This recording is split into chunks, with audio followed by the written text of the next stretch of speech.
This video is sponsored by Coven Games, now on Kickstarter with Out of the Mall. Go check it out.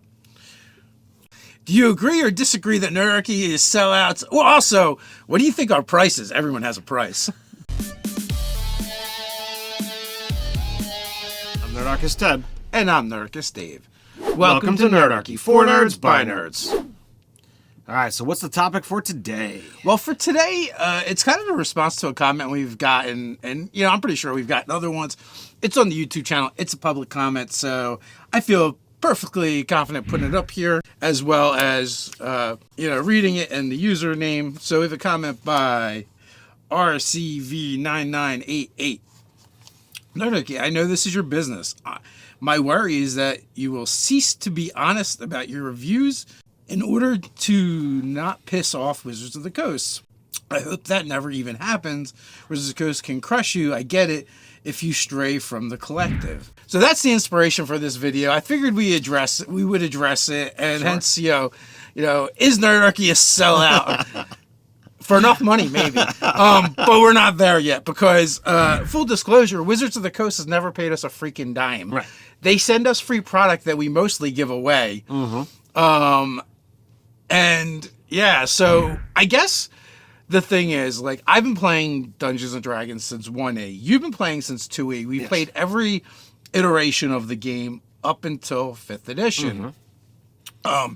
And our honest view was we really liked 5E. It was an amalgamation of all the previous editions. And it seemed to include a lot of the things that we liked for the most part, with little tweaks here and there that we could bring in from other editions that weren't there. Did you play basic D&D at all? I don't think so. Okay, so I played a bunch of basic D&D, which is kind of the premise for most OSR games at this point. And I've always just been a fan of Dungeons and Dragons. And kind of Wizards of the Coast, because from 3rd edition on it was Wizards. Right. They bought out TSR. I've enjoyed the various editions for different reasons. None of them have been a bad game or whatever have you. Whenever it comes to an RPG, you've always got I like this and I don't like that. And that's why homebrew rules exist, so that you can modify and play the game that you want. And, when I look at 5th edition, it has brought in a lot of the different stuff. And as we move into 1D&D, there are going to be things, just like with every other rule set change, that at first my brain set is going to be like, this is a change. I don't like change. Let me stick with what's here. But every time we've switched to a new edition, there's been something about that new edition that is an evolution and a change that eventually was like, all right, I do like this in this aspect. 4th was definitely a swing and a miss for me as D&D, but as a rule set, as a game for an RPG, I understand the premise and I really liked it when it was there, but it felt like something was missing from the concept of D&D for me. Yeah, well, so the funny thing is, I don't know if it's ADD or ADHD or whatever, but I get distracted by the new shiny thing very easily, and I have Jug our group kicking and screaming to every edition of the game. That's true. And I just like things, right? Except for 5th. 5th, we walked into it with open arms. Yeah, and it had been a while, and we had taken a break from D&D for a bit. We were playing other games for a while. We still played 4th edition for a year and a half, right? So there's all that, and I still I don't remember the exact quote, but I harken back to Gary Gygax, and basically what he said is, the biggest secret is that DMs don't really need any of these books to play this game, right? So, when there are things that I think are dumb changes, annoying changes, or don't make any sense to me, I grumble a little bit, and then, we go back to playing the game that we always play, right? I don't, our gameplay has evolved over the years. Most of those evolutions have nothing to do with the rule sets. They have to do with more our gaming style, how we get more vested in role-playing than we did in the past, how we're more story-driven than some of our earlier games might have been. And even, I feel like we've always been story-driven. like that evolved over time into like more intimate role playing included in that storytelling. So like the rule set doesn't matter for any of those things. No rule set is going to stop any of that from happening at our table, and we'll continue to play D&D the way we've always have. Now they would have to make some really drastic changes to D&D for us to be like, we hate this completely and we don't want to play it anymore. 4E was the closest that we've come, and yeah, like you didn't like it as D&D. After I played it for a while, like everything had this sameness to it that kind of got boring to me. Right. And then we like moved into Mutants and Masterminds, and we started playing a bunch of different genres through that game. Yep.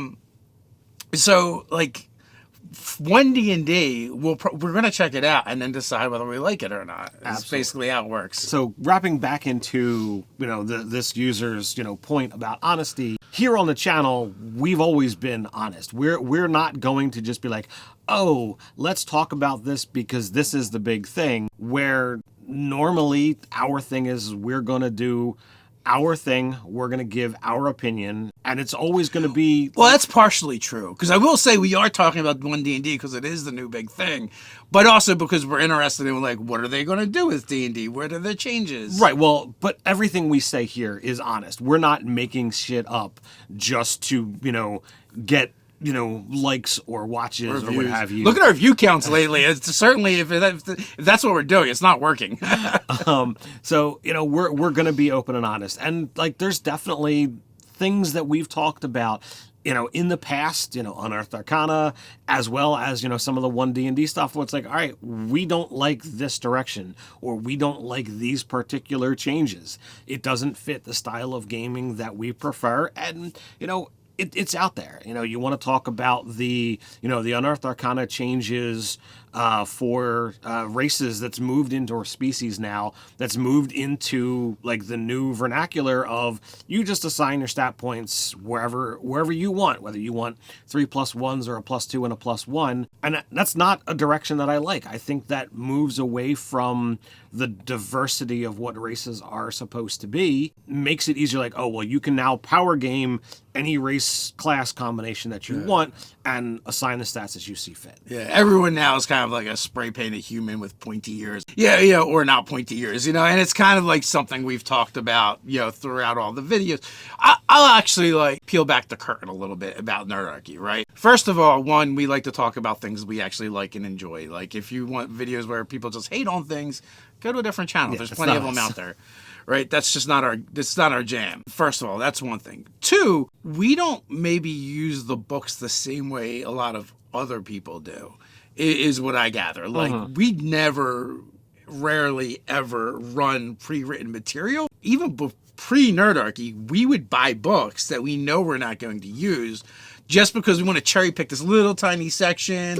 Ted's a collector. He likes to collect things. I had loads of Dark Sun stuff just because it was like, oh, this is a Dark Sun thing I don't have. Even though it's a pre-written adventure. Maybe I want to check out the art. Maybe I want to see if there's another monster or magic item in it. But it was just like, I want to have it for the collection, be my little dragon on top of my RPG horde. And I'm just like grabbing stuff for that little tiny bit of thing I might use. A little bit of a collector, but far less than Ted. I will say, if you really want to pay attention to, what we really think about things, is look at the things we don't talk about, right? Because if we don't broach it on this channel, most likely we either have zero interest or we just don't like it, right? And so we've decided to skip it.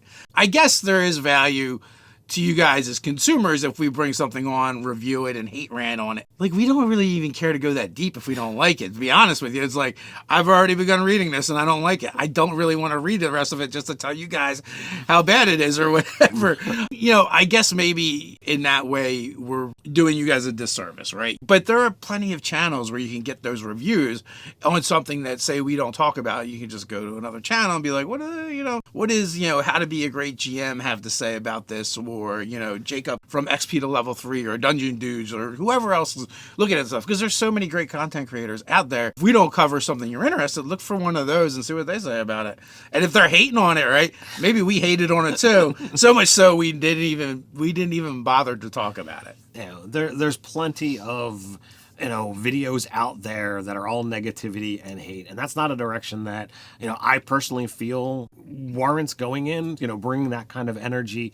I like positivity. I like, good vibes. So like, that's what I want to send out to the internet. Yeah, we occasionally say we don't like this or we don't care about this direction, but that's when it's part of a larger thing. Like, when we've talked about, the one D&D doing away with the extra crit damage on flame tongues, sneak attacks, smites, all of those kind of things. Like, all right, well, that takes away a big swing and really changes the major impact moments that happen at a table that get people really excited. How much damage did you do? Like, yeah, all right, that can greatly affect the way a battle goes. And then you can, all right, now let me power game and make this rogue or, paladin have the best crit chance possible so that I can be able to do this. Sure. But no matter what rule set you have, there's always going to be those power gamers, those munchkins that look for all of these little nuts and bolts that fit together to make the most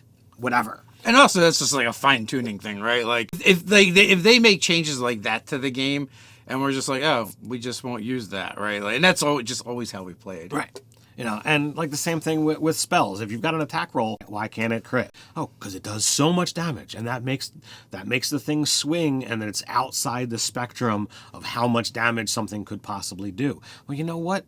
You're going to crit sometimes and you're going to miss sometimes, and that's going to help mitigate, what your damage median looks like. So you know what? I'm there for it. I like those moments when somebody says, holy crap, I just did all of this, and the entire table gets excited, and a boss battle that should have gone, hard has now gotten, a normal battle or become easy. And you know what? Those are things that people are going to remember, year after year after year, not the, oh, well, you know what? I did 60 damage instead of 92 damage or, whatever. And as far as Wizards of the Coast crushing us, I don't even think they barely know we exist, to be honest with you.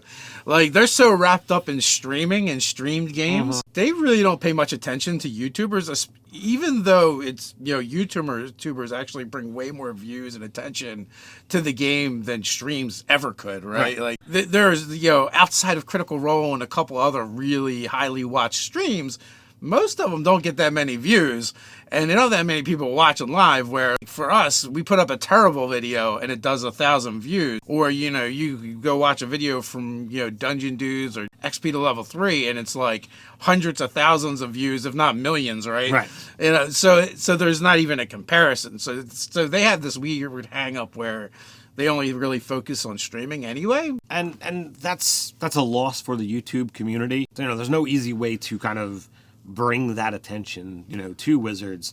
But, for those people that are here on YouTube and are watching, and you have this kind of, thought or speculation, just understand we are going to do our honest reviews. We're not gonna, kowtow to... We don't actually do that many reviews, to be honest with you. Like, we don't do actual reviews. There's very few on the channel. Like, we talk about stuff and discuss stuff, but I wouldn't say we're not reviewers. Like, right. Ben from Questing Beast does like really great in-depth reviews and looks over everything. We're not doing that.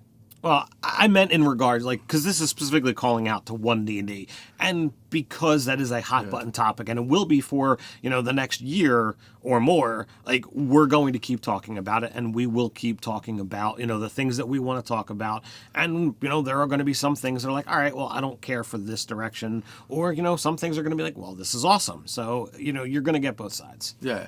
Also, we're also making our own games, so, if Wizards of the Coast really does something we don't like, we'll just start really focusing on doing that kind of stuff, and looking at some other games. I mean, occasionally on the channel, we stream gameplays of other games. We've got one coming up for Vast Grim, which it may have happened or in the process of happening.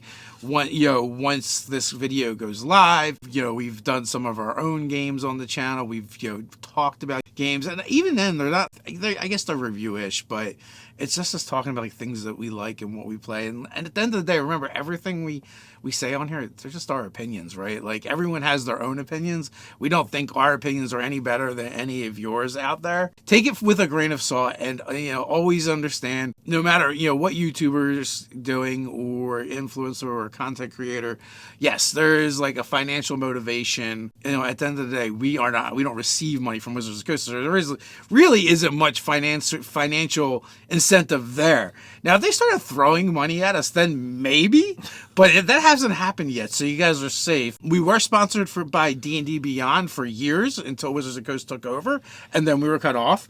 So if that tells you anything, and we actually really like D&D Beyond, and we were actually considering purchasing the whatever the top tier subscription is for D&D Beyond, because we just liked having access to everything digital and the database. But before we did that, we reached out to Adam Bradford, and he put us on the list. I forget, there's a special term. Insider. Oh, Insider, D&D Beyond Insider first. That gave us access to everything for free, which was cool as a company.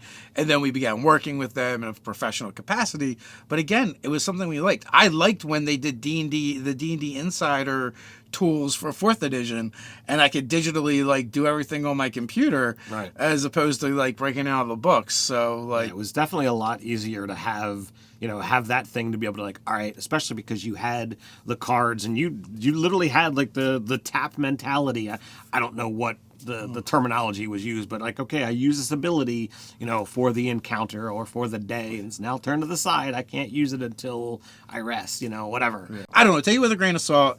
This video is brought to you by Coven Games and their new Kickstarter, Out of the Maw. It's an aberration-themed book that features creatures, spells, magic items, and they're working on some adventures all centered around the eldritch entity known as the Hungering Maw. Included within are those new spells, creatures, magic items, random tables, as well as the new ever-changing warlock and an adventure for 3 through 5th level. So if you want to bring more aberrant goodness to your games, check out the link down below. There'll be a card up here, and give it a look. What do you guys think? Let us know. Do you agree or disagree that Nerdarchy is sellouts? Well, also, what do you think our price is? Everyone has a price. Let us know down in the comments below. While you're down there, don't forget to like, share, subscribe, click on that notification bell. You know you want to. Quick reminder, we drop new videos on the channel every week, so come on back. But you can't wait till then. No worries, we got you covered. You can hear me rant about Dragonlance 5e new D&D player options when we discuss the Kender. So until next time, stay nerdy.